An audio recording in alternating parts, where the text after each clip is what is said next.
remlal vuani serial number za somruk le pahni na ilo so mangu remlal vuani khoi changi local Tenzol kwa set na chon ram dun deng lai chang local in kho khi anomi te nom lutuk in kho khian tun main ei hun atop don to bike achi lai kan soilek longe relote in common khi nuam ro puisia khilai khian in tlan siak na hi siam hi kan chak thei ko pa sang ni kumvel khan amaro chu hey an siam ta chi lo nangin thil sang sang racetrack pa ngai ni lawa I dirt bike te han ti na tur chu omta Mizoram khuwa hian an nuam berzinga meaning im o te ka ti thina chu ta trangaron kalini wang chon thade wai zai po ka beise ya etike in puwa chadan le ka musician hi atai ma to pa ama yan zaizir ati deurang mai ni mo practice tha Sarvik Tenzol hakan lo sui velok dilok kalna ka Tenzol ani Tenzol ke po anu puti em ani akhuwa hi nun na thar ta ka Tenzol akan shuta chuwan zon na khuwa khi ka lunga ti leng em boka khi tai mun khi ka tan chon in mun poi mo lu tu ko ni wangin ka lo in rol velok adi chu I khoron kalna mun kha anom em wangin no judge te hau hian in khilaya khian in I golf course a khian in hanchol a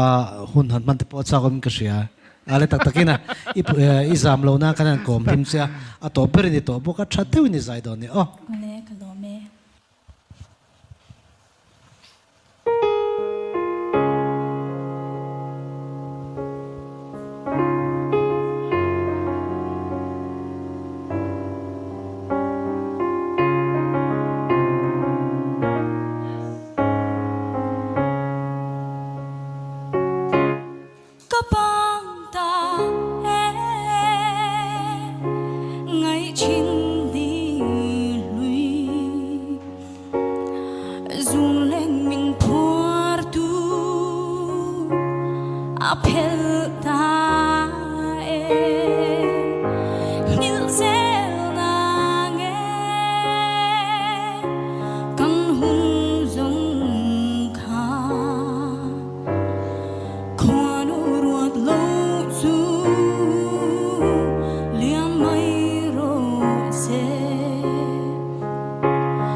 kan timat sabirang ya ka pa pur em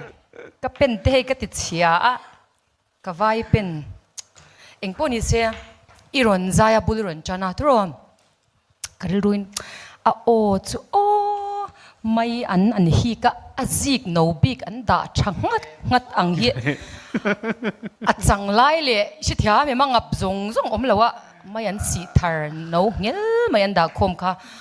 a ang kha kalo ti lu tu ka chuanin nang mani yang izai thabon to pa dia kan soi photange chuan nang mani yang ote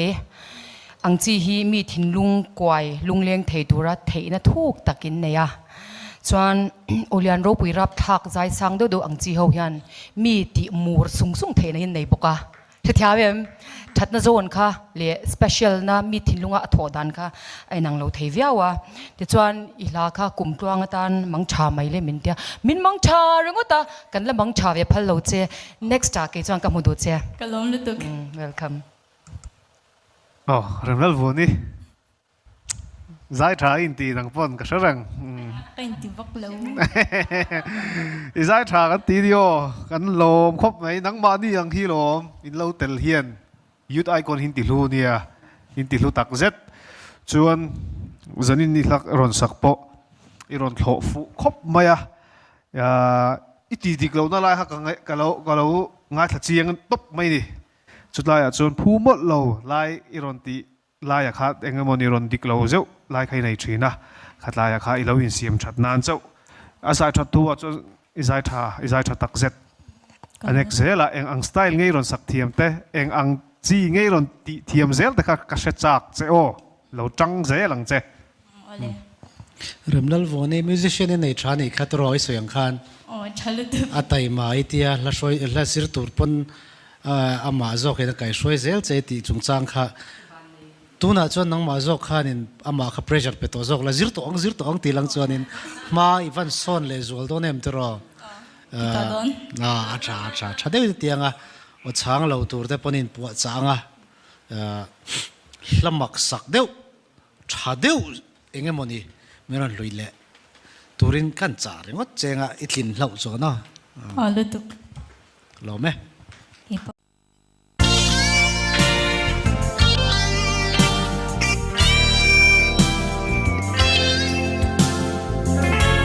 Kapian na soram noa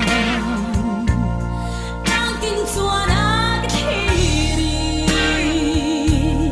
Chor pialun ye kan choi Inung sia le amoy chi Ma se chang le thar nun Amoy lo tinan se Zonun na thang cho mem ni Ma tiang son zai rel vi Zonun mai tu miêu hoài xin teu Thang cor vai thang ra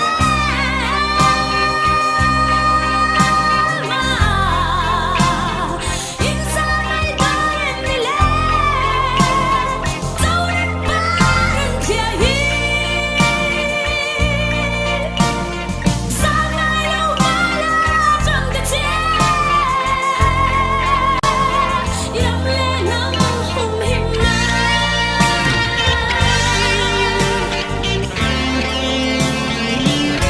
Kan tlang ram moya hian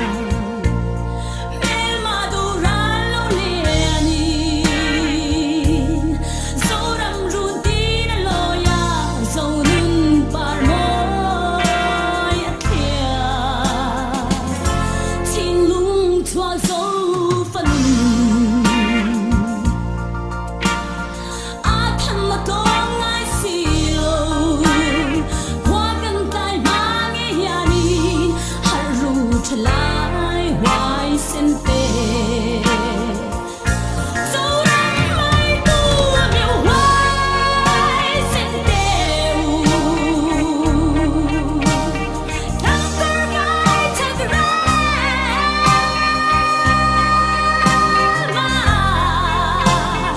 Inside my body le Zonun bareng kia hi Sang ai đâu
ma se